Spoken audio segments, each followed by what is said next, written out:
jail 10 years or more, you know? But, like, it's just never the same. The attitude has definitely been way more relaxed in Canada, always, at least in my own experience. But this is also another reason, because some people are so, like, gung-ho about legalization, and I am too. I definitely don't think people should be getting punished for something like marijuana. And people do get punished in Canada if they have enough, and it's like you get caught with a serious amount or whatever. I can't remember. And then they've got all the, you know, intent to traffic kind of all those infractions. Extra charges, yeah. But you know, at the end of the day, like, it's not like it's not around everywhere, you know, it's just all over the place. Every city I go to in this country, there's people smoking weed all down the main streets, you know, it's just, it's all over the place. There's weed stores all over the place. There's all I'm saying, dispensaries all over the place. It's like, it's not as dire as I think it might have been in America to make such a radical change. But like, so, I don't know.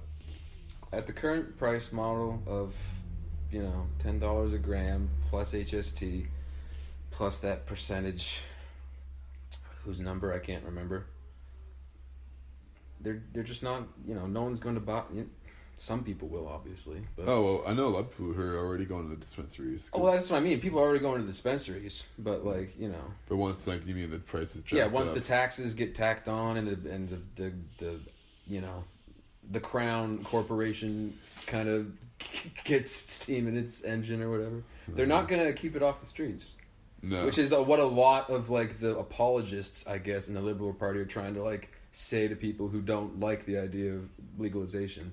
It's like, oh, the kids won't get it this way. It's like, well, the kids get alcohol. The kids get alcohol. Yeah, the kids are gonna get what the kids are getting. They're gonna get what they want to get. That's just how it works usually. And their parents teach that to them usually too. You know. Oh yeah, well, and it's also just the only thing that seems like the right move is to educate and inform kids about what these substances actually are and what the side effects are and what can happen. Like, and part of actually knowing what those side effects are is being able to, like, study them and research them and stuff. And that's something that hasn't always been easy when things are prohibited. And almost all of the side effects negative side effects, I guess, associated with weed are basically, you know, they're the. What was I gonna say? God damn it. They're. Yeah. No, that's funny. Well, I think whatever. I got it. Okay. It was the negative side effects are basically all only relevant, I guess, or like the worst side effects are those people who have already experienced, like, or, you know, have, like, a neurological like, you know what I mean? Yeah. Pre-existing something or other. Yeah, pre-existing mental illness, for lack of a sensitive word, I guess. You know? So you just that bit of information right there is almost all you need, because funnily enough, like, weed is, or was, I'm not sure if it still is, but, like, I remember reading a book once back in middle school about how weed is classified as a hallucinogen. Yeah, and it's like Schedule 1. Yeah. Anyway, but like, stuff's sucky. But regardless, it's classified as hallucinogen. But also, funnily enough, it kind of, you know, it's obviously not as intense as something like a genuine psychedelic substance. I say, you know what I mean? Yeah. But you know, like, it still has that amplification kind of effect on someone's, like, mood or personality, or, like, you know, it's like a soul amp. Yeah. You know? So like, yeah, man. So it kind of shares that kind of with the more intense varieties of psychedelic substances. So makes it even more subjective. Exactly. Something like alcohol. Yeah, exactly. Oh, they're both depressants, and I think that's it. Like, it's not even like, oh, you're saying it's like apples and oranges. Like, no, I'm saying, like, weed's like a root in the ground, and alcohol is like apple juice or something. You know, like they're just so different. They're so far away from each other. It's just like those are both. Yeah, I don't know. Yeah, I know the analogy. Yeah. Yeah, though, for real. So if you do, you know, if you are, let's say you're schizophrenic, or you have manic depressive psychosis, or, you know, you have whatever ailment or whatever ails you mentally, I guess, or emotionally, if you smoke too much weed, you're just gonna stew in that. And then beyond that, I think any issues are gonna arise to anybody with intense chronic use. Intense chronic use of anything. That's what happens. Like.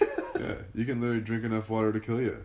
Yeah, I fondly remember that day. I learned that. I mean, I don't fondly remember. I like to just run a hot bath and have some candles and just reminisce about the day I learned.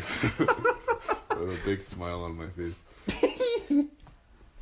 Nah. But yeah, finding out that you could die from drinking too much water. It was...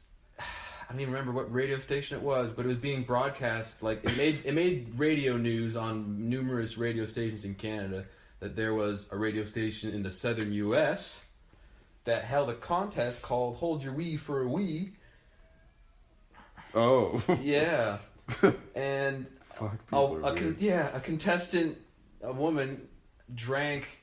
I can't even remember the amount. It was too much water. And she got water poisoning. That's just so insane. Isn't that just the most insane thing to think about? Like, how just much like water did you need? That's what I'm saying. She must have drank in over a number of John Lake jugs. Yeah, over at least 10 liters. Like, I have no idea. Who knows, man? Anyway, she kept going and going and going, and then eventually, of course, she, they had to call the ambulance, and she did end up dying. Well, it's a very sad. Like, that's why I kind of, you know how humor works. Ho ho. No, I laughed when I said fondly remember because that's a horrible story. That's just very messed up. You had some beef with that woman and just no. No. No, but yeah, well, I remember she was trying to just hold her pee to win a contest, and she died. The things people would it's do a for stupid contest. Nintendo Wii's, man. Oh, yeah, just the whole time she's like, "Oh, I'm getting it for my kid or my grandson. I'm doing this for my kid. Yeah, it's gonna make my kid's life. That kid is. Does she have kids? That's horrible, man. That's what I'm saying. Like, that kid is toast. You know what I mean? Like, man, if I hadn't asked Mom for that Wii, I would. At least I have this weed. Oh my god. That poor child. That's what I'm saying. Like, I don't know. It's just like... When I learned that story was when I, just the whole, everything in moderation never hit me hard. Yeah, I've told you that before, haven't I? Or you must have heard it before. I heard it too whenever it happened. Okay. Oh, nice. I heard about that woman dying in that contest. Good Lord. Yeah, Jesus Christ. Moderation, balance. Yeah, key. I find it so hard. It looks like a lot of the time that we collectively go so far from one side of things to just like I was talking about earlier with weed was just so demonized, and now it's almost getting glorified, which I think is a dangerous thing too, potentially. They feel just weed is just the sickest thing in the world, and it's always all be high 24/7. I've had conversations with some stoners who are like, we just gotta get everyone high and the whole world will be fine. It's like, no, it won't. You'll just have a weird stoned version of the same thing. But, anyways, also kind of, touching back on that social justice warrior issue, it's there was a time where these things were real issues, getting rid of Sam Crow laws and, just abolishing slavery first was a huge thing. And now just moving over to this weird let's try not to be racist so much that we're all the most racist people in the wild. It's people start on the far side of something, completely miss the sweet Goldilocks zone, and then just go way off in the other direction. And you always say, was it from a book you read? But you go so far east, you end up west. Oh, I don't know if it was a book, or it might have been an Alan Watts quote or something. It probably was an Alan Watts quote. Yeah. But you go.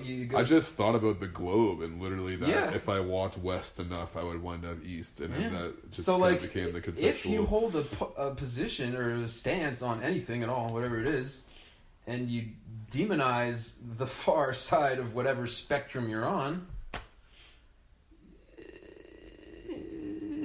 You're in the same spot you were when you were, you know what I mean? You didn't go anywhere ultimately. No.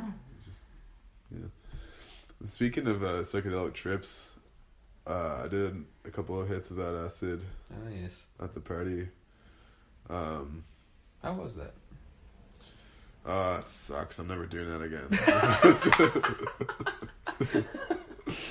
No, it was really good. I felt so just aware of my own awareness at like the peaking moments of it. Like I could not. It's still like a really fresh, recent trip, so I guess I'm still kind of working with it. But yeah, I just felt so aware of my sheer beingness, and then just kind of the most articulated version for myself of the human situation, as far as I could, talk it out, was like how it feels like you're just here after having not been anywhere forever, and it just you're conscious on the scene when you're born, more or less, and so then you're aware, and you're aware that you're aware, and you're here, and then you also eventually become aware that you're just gonna die, and just for the sake of this conversation, who knows? That's just like the big unknown. But that's the thing. You literally don't know what's on the other end of that wall of death. You just see people going over it, and you don't know if they actually went anywhere, or if they just don't exist anymore. And so I became so just. It was just it came with such feelings of profundity, and it was just so lucid too, and like pure. I just felt so conscious and aware, and then like also just looking around the room with all the people around me, just how I became aware of how everyone else was the same exact thing and in the same exact situation. And then not only is all that I just kind of explained the case, but it's also the case that you're going to go through all this trouble and hardship the whole time and not know if it's going to turn out in your favor in the end. So you have to have it's incredibly courageous, and it takes a lot of faith just to live day to day. And it was kind of nice reminder of all those things. Those are all kind of common amongst psychedelic experiences, I find, but it's something about revisiting that experience, and it's almost like I was describing it as feeling like it was bathing in a fountain of youth of some kind, just in that just having those really wholesome and deep and fundamental and simple reminders and realizations and stuff that seem to kind of be part and parcel with the psychedelic experience. It's just it revitalizes me, and I feel like I'm able to go back out into the world and get after it again, and my sense of purpose and just my sense of being myself renewed, and just go back at it with full force. And it feels just every once in a while I need to go in there and remind myself of all those things, because the world's just so captivating and full of its twists and turns, and it could just, I don't know, the sheer burden of it all, it gets intense, but it gets intense for everybody. But on this note, though, I heard that fucking mushrooms are apparently up for legalization in California. Wow. Yeah. Yeah. There was this really great podcast that I just watched, Paul Stamets. He was a guest on Joe Rogan's podcast, and I'd never heard of this guy before, really, I don't think. But he's just, that guy, it was such a captivating podcast. But this is where I found out about mushrooms being up for legalization. And this guy's, he was good friends with Terrence McKenna, and they're just involved with all this stuff that kind deeply. Of says it all. Yeah, and but perhaps a little more coherent Terrence version of it. Not that I don't love Terrence McKenna, but there's definitely, he wasn't afraid to say whatever came in there. No. Good for him, though, and he was very poetic.